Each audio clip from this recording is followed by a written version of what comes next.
민수기 12장. 모세가 얻은 에티오피아 여자 때문에 미리암과 아론이 모세를 비방했습니다.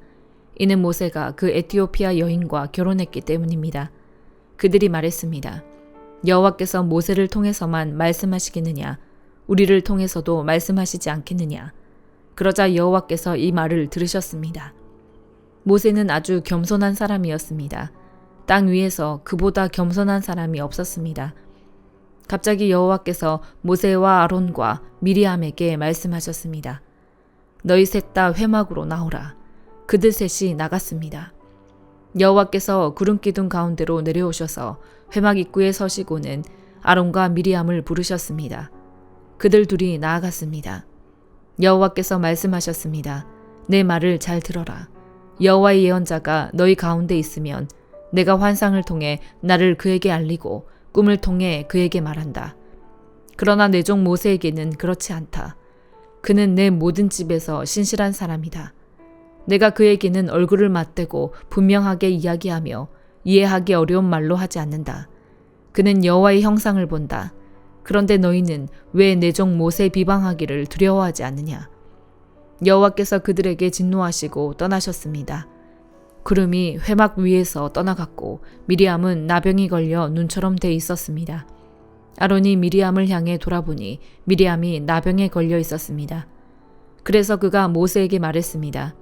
보소서, 내 주여, 제발 이 죄를 우리에게 돌리지 마십시오. 우리가 어리석게 행동해 죄를 저질렀습니다.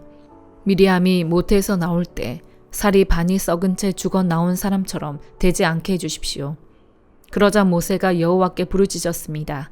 하나님이여, 미리암을 고쳐주십시오. 여호와께서 모세에게 말씀하셨습니다. 만약 미리암의 아버지가 그녀의 얼굴에 침을 뱉었다면 7일 동안 수치스럽지 않겠느냐? 그녀를 7일 동안 진 바깥에 가두어라. 그 후에야 들어올 수 있을 것이다. 그리하여 미리암은 7일 동안 진 바깥에 갇혀 있었고 백성들은 그녀가 돌아올 때까지 길을 떠나지 못했습니다.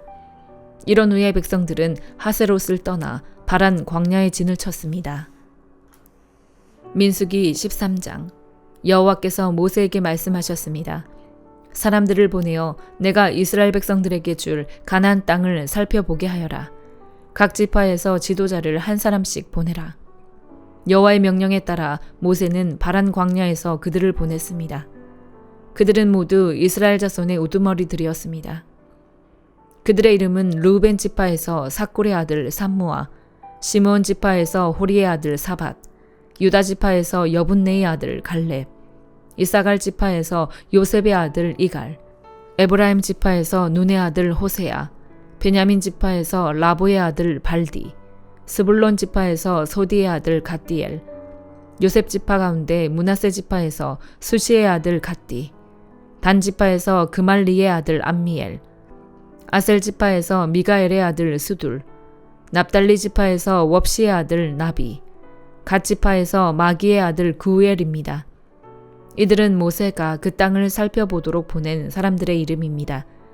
모세는 눈의 아들 호세아에게 여호수아라는 이름을 주었습니다. 모세가 가나안 땅을 살펴보도록 그들을 보내면서 말했습니다. 너희는 네겝으로 해서 산지로 올라가라. 그 땅이 어떤지, 거기 사는 사람들이 힘이 센지 약한지, 수가 적은지 많은지 알아보라. 그들이 어떤 땅에서 살고 있는지, 그 땅이 좋은지 나쁜지, 그들이 어떤 성들에 살고 있는지, 성벽이 없는지 튼튼한지, 토양은 어떤지 비옥한지 메마른지, 나무들은 있는지 없는지 등등 말이다. 그 땅의 열매들을 갖고 돌아오는데 최선을 다하라. 그때는 포도가 막 익기 시작하는 시기였습니다. 그리하여 그들은 신광야에서부터 하맛 어기의 룹까지 올라가 그 땅을 살펴보았습니다. 그들은 네게부 지방을 통해 올라가서 아낙 자손들인 아이만, 세세, 달메가 살고 있는 헤브론으로 갔습니다. 헤브론은 이집트의 소암보다 7년 전에 세워진 곳입니다. 그들은 에스골 골짜기에 이르러 포도송이 하나가 달린 가지를 잘랐습니다. 그리고 그들 가운데 두 사람이 막대기에 끼워 그것을 날랐습니다. 그들은 또한 석류와 무화과도 땄습니다.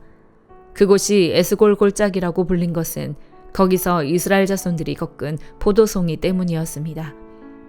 그들은 40일 동안 그 땅을 살펴보는 일을 마치고 돌아왔습니다. 그들이 바란 광야의 가데스에 있는 모세와 아론과 이스라엘의 온 회중에게로 돌아왔습니다. 거기서 그들은 모세와 아론과 온 회중에게 보고했고 그 땅의 열매를 보여주었습니다. 그들은 모세에게 이렇게 보고했습니다. 당신께서 우리를 보내신 그 땅에 우리가 들어갔는데 그곳은 젖과 꿀이 흐르는 땅입니다. 거기서 나는 열매가 있습니다. 그런데 거기 사는 사람들은 힘이 세고 그 성들은 튼튼한 데다 엄청나게 큽니다. 게다가 거기서 아낙 자손들을 보았습니다. 네게부 지방에는 아말렉 사람들이 살고 있고 헷 사람들과 여부스 사람들과 아모리 사람들은 산지에 살고 있습니다. 그리고 가나안 사람들은 바닷가와 요단강을 따라 살고 있습니다. 그때 갈렙이 모세 앞에서 백성들을 진정시키면서 말했습니다. 우리가 올라가 그 땅을 점령하는 것이 좋겠습니다. 우리는 분명히 할 수 있습니다. 그러나 그와 함께 올라갔던 사람들이 말했습니다. 우리가 그 사람들에게 올라가서는 안 됩니다. 그들은 우리보다 훨씬 더 강합니다. 그러고는 그들이 이스라엘 백성들에게 자신들이 살펴보고 온 땅에 관해 좋지 못한 이야기를 했습니다. 우리가 살펴보고 온 그 땅은 거기 사는 사람들을 잡아먹는 땅입니다. 우리가 거기서 본 사람들은 모두 신장이 컸습니다. 우리가 거기서 네피림, 곧 네피림에게서 나온 아낙 자손들을 보았습니다. 우리 눈에도 우리가 메뚜기처럼 보였으니 그들 눈에도 마찬가지였을 것입니다. 시편 49편. 너희 모든 백성들아 이 말을 들으라. 이 세상에 사는 모든 사람들아 귀를 기울이라. 낮은 사람이나 높은 사람이나 부자나 가난한 사람이나 할 것 없이 다 들으라. 내 입이 지혜의 말을 할 것이고 내 마음의 묵상으로 꿰뚫어 알게 되리라. 내가 귀 기울여 잠언을 듣겠고 하프를 켜면서 내 수수께끼를 풀리라. 재난의 날이 다가올 때 내 발꿈치의 범죄가 나를 둘러쌀 때를 내가 왜 두려워하겠는가. 자기 부를 의지하는 사람들은 돈이 많은 것을 자랑하지만 그 가운데 어느 누구도 결코 자기 형제를 구원하지 못하고 형제를 위해 하나님께 대속할 제물을 바치지 못하리라. 영혼을 대속하는 것은 너무나 엄청난 일이어서 어떤 값이라도 충분하지 않으니 썩는 것을 보지 않고 영원히 살게 할 수는 없도다. 어리석은 사람이나 우둔한 사람들이 죽는 것 같이 지혜로운 사람들도 죽고 그들의 재산은 결국 남에게 남기고 가는 것이다.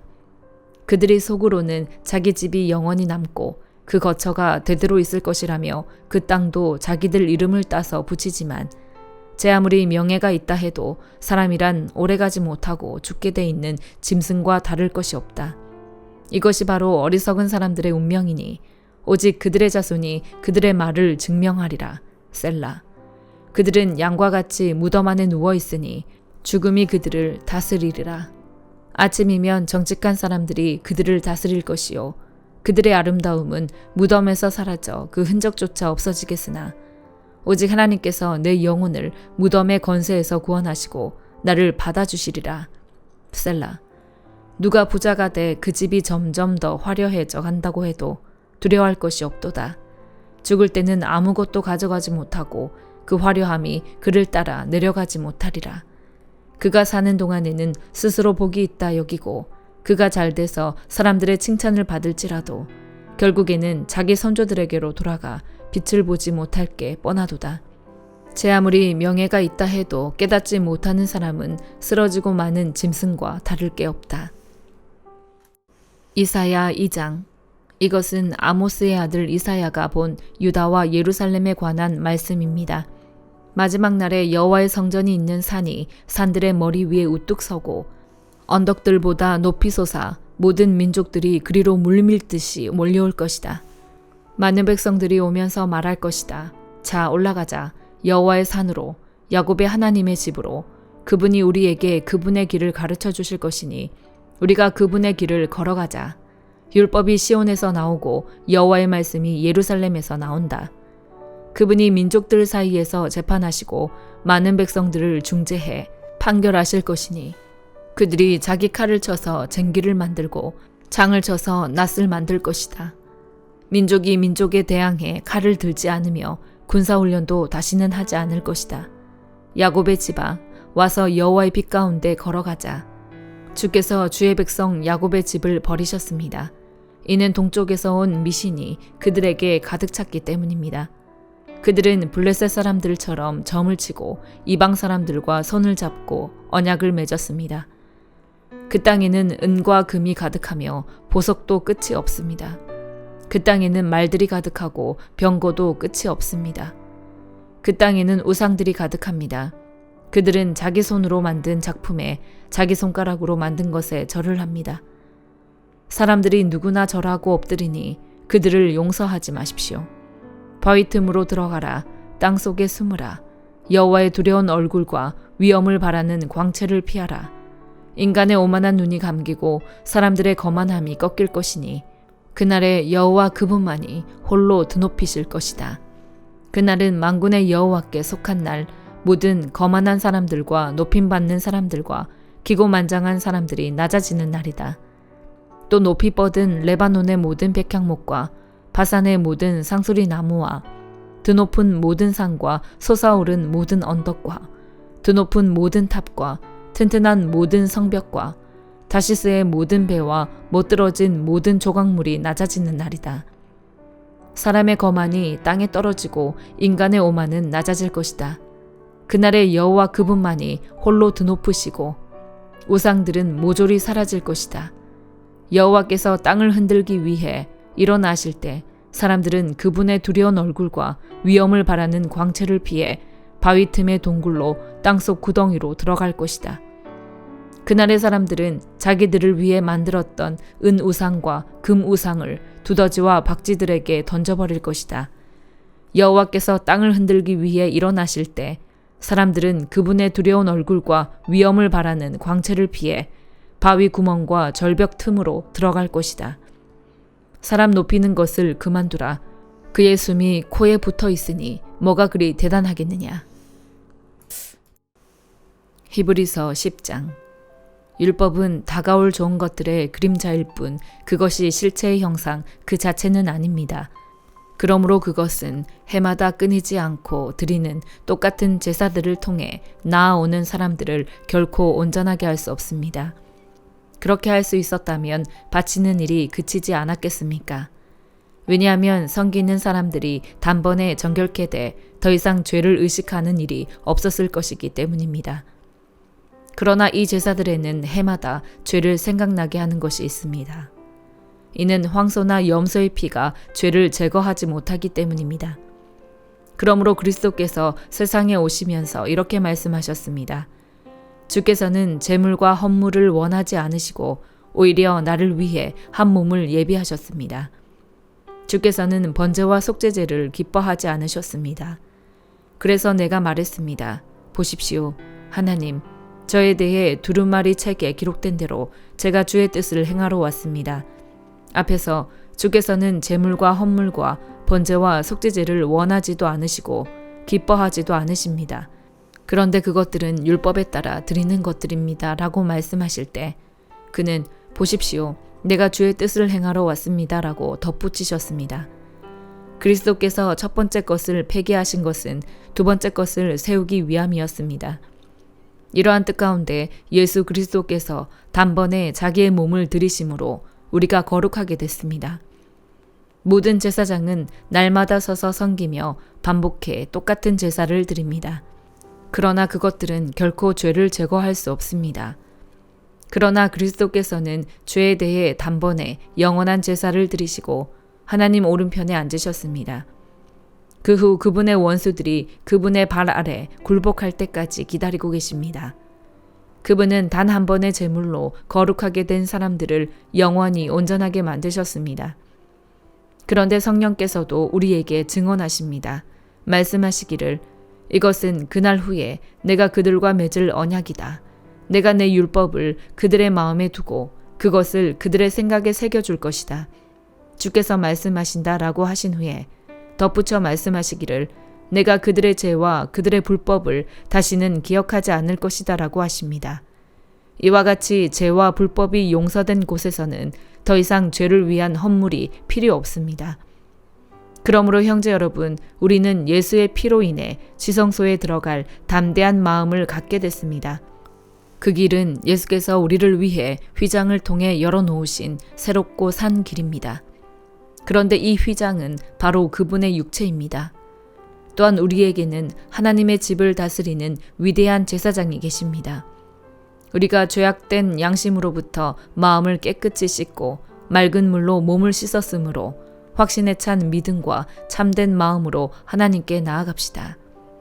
우리가 고백하는 소망의 믿음을 단단히 붙잡읍시다. 이는 약속하신 분이 신실하시기 때문입니다. 또한 우리는 사랑과 선한 일들을 격려하기 위해 서로 돌아봅시다. 어떤 사람들의 습관과 같이 우리들 스스로 모이는 일을 소홀히 하지 말고 오히려 서로 권면합시다. 또한 그날이 다가오는 것을 볼수록 더욱 그렇게 합시다. 만일 우리가 진리에 대한 지식을 받아들인 후에 일부러 죄를 지으면 속죄하는 제사가 더 이상 남아있지 않습니다. 오히려 떨리는 마음으로 심판을 기다리는 것과 대적하는 사람들을 삼켜버릴 맹렬한 불만 남아있습니다. 모세 율법을 거부했던 사람도 두세 증인의 증언에 의해 동정을 받지 못하고 죽게 됩니다. 하물며 하나님의 아들을 짓밟고 자기를 거룩하게 한 언약의 피를 부정하게 여기고 은혜의 성령을 모독한 사람이 당연히 받을 형벌이 얼마나 더 가혹하겠는가를 생각해 보십시오. 원수 갚는 것은 내게 속한 것이니 내가 갚아주겠다라고 말씀하시고 또다시 주께서 자기 백성을 심판하실 것이다 라고 말씀하신 분을 우리는 알고 있습니다. 살아계신 하나님의 손에 빠져들어가는 것은 무서운 일입니다. 여러분은 빛을 받은 후에 고난 가운데 큰 싸움을 이겨낸 지난 날들을 기억하십시오. 여러분은 때로 비방과 환난을 당함으로 공개적인 구경거리가 되기도 했고 또 때로는 이렇게 살아가는 사람들의 동료가 되기도 했습니다. 또한 감옥에 갇힌 사람들과 함께 아파하고 여러분의 재물을 빼앗기는 것도 기쁨으로 감당했습니다. 이는 여러분이 보다 나은 영원한 재물이 있는 줄 알았기 때문입니다. 그러므로 여러분은 담대함을 버리지 마십시오. 이는 그 담대함이 큰 상을 가져올 것이기 때문입니다. 여러분이 하나님의 뜻을 행한 후에 약속을 받기 위해서는 인내가 필요합니다. 잠시 잠깐 후면 오실 그분이 오실 것이니 지체하지 않으실 것이다. 그러나 내 의인은 믿음으로 말미암아 살 것이다. 누구든지 뒤로 물러서면 내 영이 그를 기뻐하지 않을 것이다. 그러나 우리는 뒤로 물러나 멸망에 이르는 사람들이 아니라 믿음을 갖고 생명을 얻을 사람들입니다. 아멘.